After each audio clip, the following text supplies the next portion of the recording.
오늘은 지난 의혹 1편에 이은 두 번째 편입니다. 혹자는 한미연합함대가 서해에서 대잠수함 훈련을 진행하고 있었는데 북한의 침투가 가능했겠냐라는 발언을 합니다. 사실과 전문성을 바탕으로 하나하나 곱씹어 드리겠습니다. 먼저 영상부터 보시겠습니다.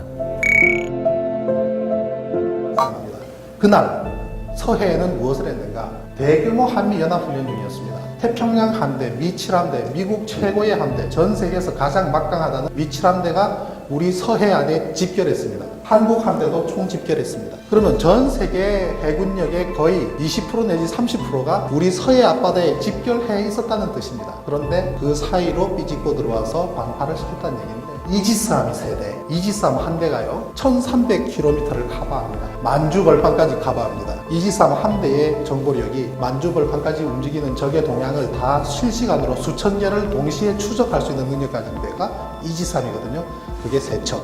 이런 거를 삐집고 들어와서 공격을 하고 소리 소문 없이 사라진 것은 우리나라 최고의 조폭 단체들이 모여가지고 서방파와 범서 모여서 산속에서 단합대회를 하는데 초등생이 자전거 타고 산길을 올라가서 사시미 들고 난방토를 찌르고 유유히 사라진 사건하고 똑같은 겁니다.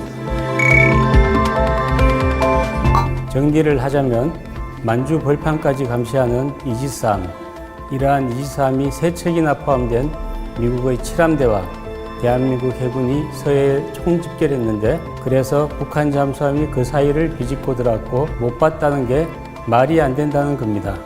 대다수 업무론자들은 백령도 근해에서 천안함을 포함한 수십 척이 한미연합 대잠훈련에 참여한 것처럼 오인하도록 하면서 일반인들이 잘 모를 수밖에 없는 부분인 레이더를 강조해서 이야기를 끌어옵니다. 첫 번째로, 함정에 달린 레이더는 수중 탐지를 전혀 할 수 없습니다. 일반 대중들이 모를 수밖에 없는 바로 이 부분을 이용하는 겁니다. 정말 어처구니가 없는 겁니다. 전문가라고 이야기하는데 그조차도 의문스럽습니다. 만주벌판 감시라뇨? 1300km라뇨?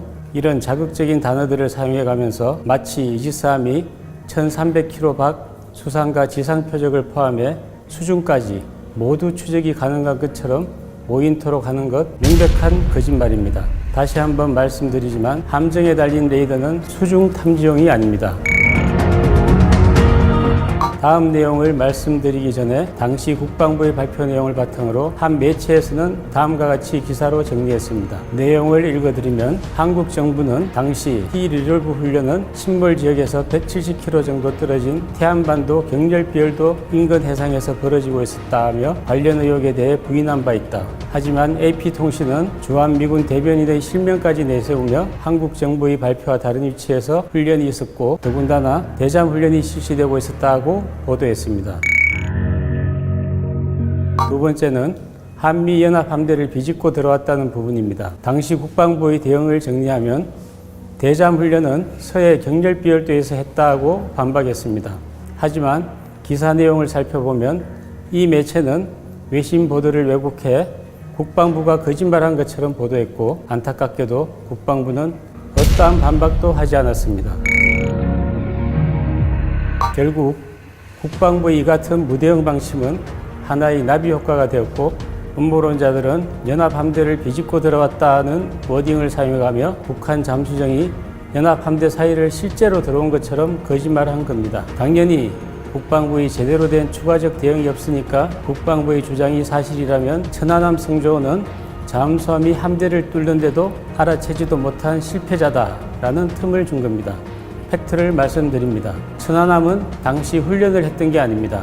천안함은 경비작전 중이었고 연합 대잠훈련은 90에서 200km 떨어진 곳에서 하고 있었습니다. 국립해운조합에 공지된 좌표로 그린 훈련구역도를 보면 훈련구역은 백령도에서 90에서 200km가량 떨어져 있으며, 이 구역은 항해 안전상 민간에 사전에 통보하도록 되어 있기 때문에 조작할 수도 없습니다. 천안함과 속초함은 훈련에 참가했던 것이 아니라 경비작전 중이었습니다. 쉽게 설명드리겠습니다. 육군으로 치면 충청북도에서 훈련하는 한미연합사단이 왜 DMZ에 침투하는 북한군을 보지 못했냐고 따지는 것과 같다고 할 수 있습니다. 지금 보고 계시는 화면은 항행경보 또는 항행통보라고 표현되는 겁니다. 서해 경렬비열도 일대의 훈련구역을 경도와 위도로 표현해 일반 선박들의 안전을 위해 사전에 통보한 구역입니다. 당시 매체의 보도는 결국 악의적으로 호도된 겁니다. 전 세계를 작전구역으로 삼는 미 해군에게 90에서 200km는 근해에 불과합니다. 근해에 대한 한국 해군과 미 해군의 기준은 다릅니다. 따라서 음모론자들의 한미연합함대 총집결설은 명백한 거짓말입니다. 미 7함대와 한국 해군의 총집결설과 22척의 함정이 훈련에 참가했다는 이야기, 근거도 제대로 없는 이야기를 하는 이유가 어처구니가 없습니다. 앞서 이야기 드렸던 첫 번째 음모론 이야기인 레이더 부분과 연계해 다시 말씀드리자면 서해 경렬비열도의 한미연합함대가 북한 잠수정을 탐지하는 것은 불가능합니다. 바다에서 90에서 200km 밖에 떨어진 바닷속의 잠수함을 수상함이 쉽게 탐지할 수 있는 기술은 현재 기술로 존재하지도 않습니다. 외계인을 고문해서 기술을 뽑아내면 가능할지도 모르죠. 깊은 대양은 딥사운드 채널을 통해 음파가 멀리 전달되기도 하지만 천해, 그러니까 수심이 얕고 탁한 곳에서는 상대적으로 소음이 멀리 못 갑니다. 또한 바닷속 염도와 밀도, 소음 변화도 음파 탐지를 방해합니다. 무엇보다 디젤 잠수함이 모터를 끄고 해저에 착저, 그러니까 해저 바닥에 붙어 있으면 그것은 바위나 다를 바 없는 겁니다. 자료 화면을 함께 보면서 자세히 말씀드리겠습니다. 첫째, 대잠 전문함도 한 척만 가지고 단독으로 대잠 작전을 하진 않습니다. 기본적으로 다수의 수상함과 대잠 항공기가 다각도에서 다양한 수단으로 그리고 다양한 음역대를 탐지해야 잠수함의 위치를 알 수 있습니다. 다음 내용은 사례도 함께 덧붙여 설명드리겠습니다. 아시는 분은 아시겠지만 민폐 훈련에서 자주 볼 수 있듯 대잠 탐지는 비일비재하게 일어납니다. 둘째, 강대국이 개발한 전투함도 대잠 탐지에 자주 실패합니다. 첫 번째 사례입니다. 1996년 림팩 훈련에서의 우리나라 나대용함 사례입니다. 림팩에서 우리 잠수함은 매번 탐지되지 않고 미 항모를 포함해 10만 톤을 넘게 혼자 격침하는 등 맹활약을 했습니다. 그런데 이건 모르셨을 겁니다. 우리 잠수함인 나대용함이 한 번은 크게 당한 적이 있습니다. 훈련 전 나대용함이 명령을 무전으로 하달받고 있었습니다. 미 해군 항공대 P-3C 대잠 초기기가 신호정보 수집을 통해 나대용함의 위치를 역산했습니다.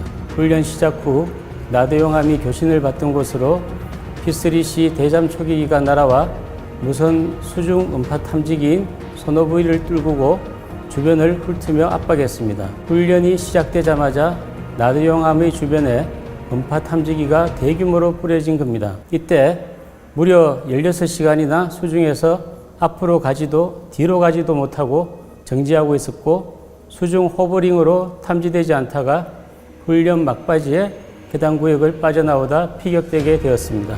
이때까지 한국 잠수함이 장거리 통신 체계인 HF 체계를 썼기 때문에 주고받는 데 시간이 오래 걸렸고 사실 그만큼 위치 역계산도 쉬웠던 겁니다. 이후 뼈아픈 경험을 딛고 나대용함의 통신 체계를 위성 통신 체계로 바꾼 뒤 다시 맹활약을 합니다.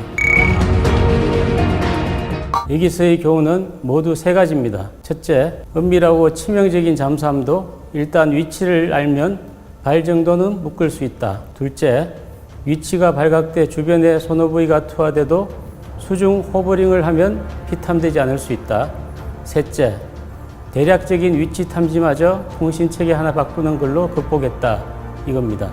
전 세계에서 가장 대잠 전력이 선진적이고 강력한 곳이 미 해군입니다. 강력한 미 해군도 적 잠수함 위치를 대략적으로 알고서도 상대방이 수중 호버링을 하니 16시간 넘게 탐지를 못한 겁니다. 정리해 드리겠습니다. 북한 잠수함이 수상항해 중이라도 90에서 200km 밖에 떨어져 있는 이지스함은 이를 식별할 수가 없습니다. 전파는 직진을 합니다. 해수면으로부터 20m 위에 떨어져 있는 이지스함의 레이더가 볼 수 있는 수평선 한계, 딱 16km에 불과합니다. 표적의 거리가 191km를 넘어가면 전투기 최대 작전 고도인 15km 밑으로는 볼 수 없고 결국 탄도미사일을 제하고는 볼 수 있는 표적이 아예 없습니다. 결론적으로 1300km를 탐지한다고 해도 그것은 어디까지나 탄도미사일 뿐입니다. 지금까지의 내용은 비밀이 아닌 일반 사항을 위주로 정리를 해드렸습니다. 오늘 정리는 여기까지입니다. 다음 영상을 통해 음모론자들이 방산비리의 원상으로 치부하는 초계암, 바로 천안암에 대해 자세히 정리해 드리겠습니다. 감사합니다.